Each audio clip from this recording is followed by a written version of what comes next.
안녕하세요. 이성규 목사입니다. 지난 시간 우리는 구원의 확신에 이르는 길에 대해서 함께 알아보았습니다. 우리 구원의 확신이라는 것은 우리가 어떤 선한 삶을 살았고 어떤 신앙적 열심을 가지고 살았는지에 달려있는 것이 아니라는 말씀을 드렸습니다.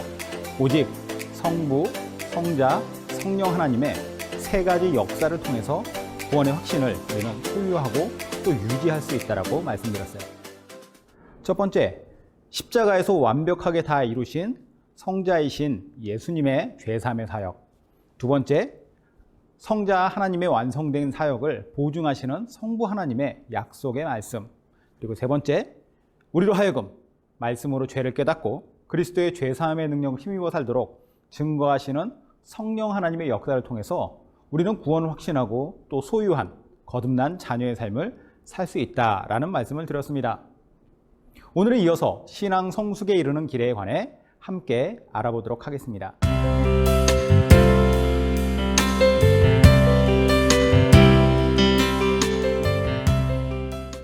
하나님께서 우리에게 구원을 베풀어 주시고 성령님을 부어 주셔서 감격스러운 구원의 확신을 갖도록 하신 것은요, 결코 우리가 자아만족에 빠져서 살라고 주신 것이 아닙니다. 오히려 그 반대예요. 우리가 소유한 구원의 감격, 이것은 우리가 소유하는 걸로 끝나는 것이 아니라 그리스도 안에서 성숙한 그리스도인으로 성장하고 싶은 그런 열망의 이유가 됩니다. 이게 바로 건강한 신앙을 가진 사람의 상식적인 반응이죠. 신약 성경은 그리스도인의 성장을 여러 가지 다양한 비유를 통해서 설명해 줍니다. 가장 중요한 것은 두 가지가 있는데 칭의와 그리고 성화입니다. 이 두 가지 단어가 가장 중요해요. 먼저 칭의라는 것은 무엇이냐? 우리가 그리스도를 구원자로 믿을 때 하나님이 우리를 받아들여 주시는 상태를 말합니다. 이 말은 법정에서 빌린 법률 용어예요. 반의어는 유죄 판결이죠. 그러니까 칭의를 받았다라고 하는 것은 우리가 곧 무죄 판결을 받았다라고 하는 뜻입니다. 한편 성화는 칭의를 받은 그리스도인이 거룩하신 그리스도를 닮아 변화해가는 과정을 말합니다. 하나님께서 우리를 위한 그리스도의 죽으심을 통해 우리를 의롭다라고 선언하셨고, 그리고 이게 바로 칭의라고 하는 것인데, 이후로 우리 안에 거하시는 성령님의 권능을 통해서 우리를 의롭게 만들어 가시는 것, 이것이 바로 성화라고 하는 것입니다. 재판장이 평결을 내림으로 피고인이 무죄 방면되는 것, 법정에서 불과 몇 분 만에 이루어지는 일이죠. 그리스도의 모습을 닮아가는데 그야말로 평생이 걸리는 것, 이것이 바로 칭의와 성화의 관계입니다.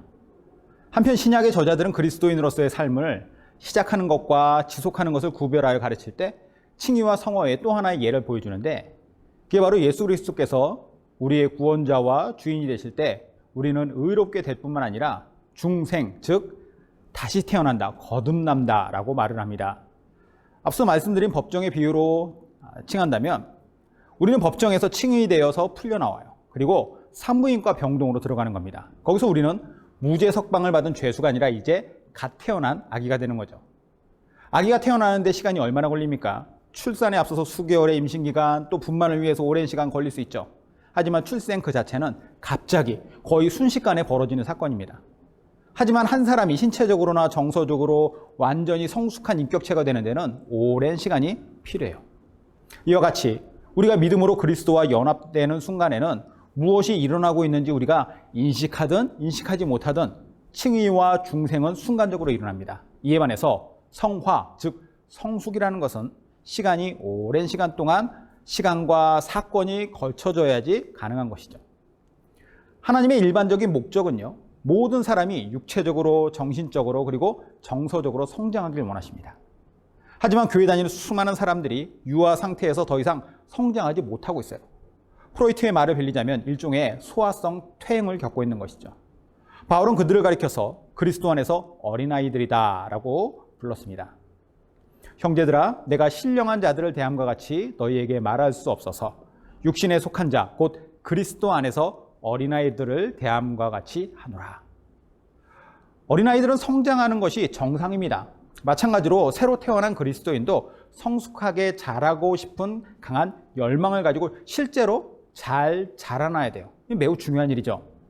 신약 성경의 저자들은 그리스도인이 성장하기를 기대하는 분야에 대해서 아주 정확하게 지적하고 있습니다. 그들은 크게 4가지 영역을 제시하면서 그 영역에서 자라가라고 얘기해요.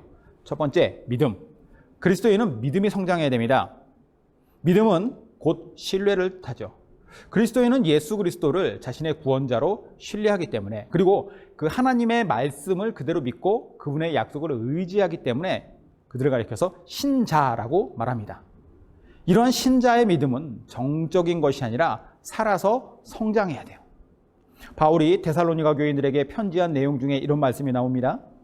형제들아, 우리가 너희를 위하여 항상 하나님께 감사할지니 이것이 당연함은 너희 믿음이 더욱 자라고.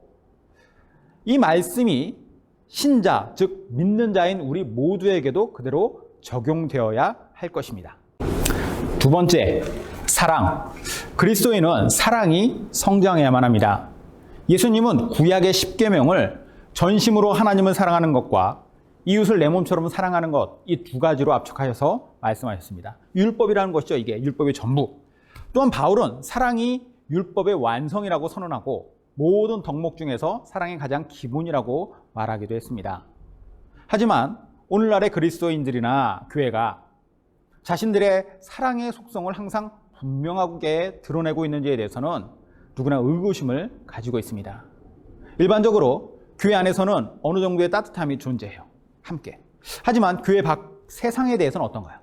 심지어 교회 안에서조차 서로 희생하고 섬기며 지지해주는 사랑이 부족할 때가 많이 있음을 보게 됩니다.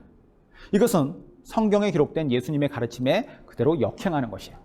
그러므로 겸손히 자신을 돌아보고 회개하고 다시 사랑의 성장을 도모해야만 합니다. 세 번째, 지식이에요. 그리스도인은 지식이 성장해야 됩니다.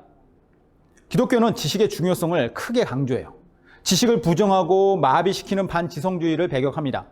감정은 풍부하지만 머리가 비어있으면 굉장히 위험한 광신적 행동들이 일어난다는 것을 요즘 우리는 너무나도 크게 느끼고 있습니다. 바울은 고린도라던가 데살로니가 성도들을 향해서 지혜에 장성한 사람이 되라. 형제들아, 너희가 알지 못함을 원치 아니하노라 라고 당부한 바 있습니다. 또한 에베소, 빌립보, 골로새 성도들을 향해서는 너희로 알게 하시기를 구하노라 라고 하는 표현들을 계속 되풀이해요. 이유는 분명하죠. 지식이 자라야만 하기 때문입니다. 네 번째, 거룩이에요.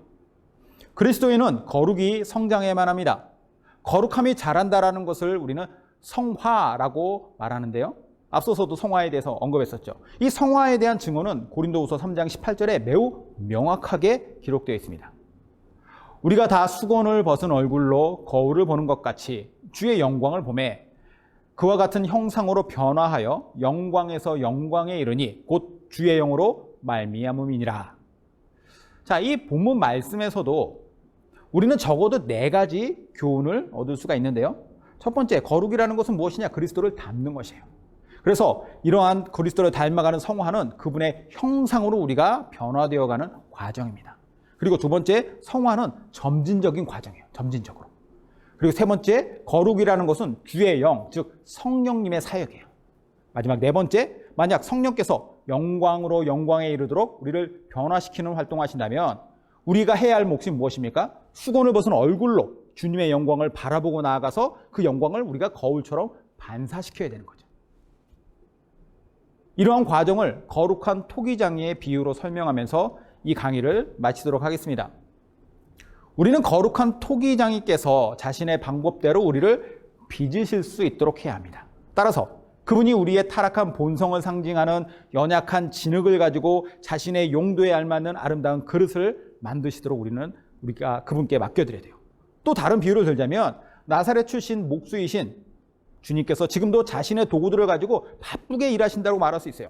기쁨의 체험뿐만 아니라 고통이라고 하는 끌, 때로는 괴로움이라고 하는 망치, 혹은 역경이라고 하는 대패를 가지고 그분이 우리를 깎고 다듬어서 의의 도구를 만들고 계시죠. 그러므로 우리는 그리스도인으로서의 삶의 훈련을 주시하면서 매일 말씀 안에 거하면서 부지런히 예배에 참석하고 또한 유익한 서적들을 읽고 경건한 그리스도인 친구들과 함께 깊은 나눔의 사귐을 가져야 합니다. 어떤 형체로든지 봉사하는 일에도 우리는 부지런히 참여해야 돼요. 죄를 고백하지 않아서 죄 사함을 받지 못하는 일이 결코 없도록 해야 합니다. 그렇게 우리 마음속에서 불끈불끈 솟아오르는 악한 마음을 결코 허용하지 말고, 무엇보다 우리 안에 내주하시는 성령님의 권능 앞에 우리 날마다 우리 자신을 복종시켜야 드려야 돼요. 그러면 우리는 한 걸음 한 걸음 거룩의 길을 따라서 전진하게 될 것입니다. 이것이 바로 행복한 성숙, 성화가 되는 것이죠.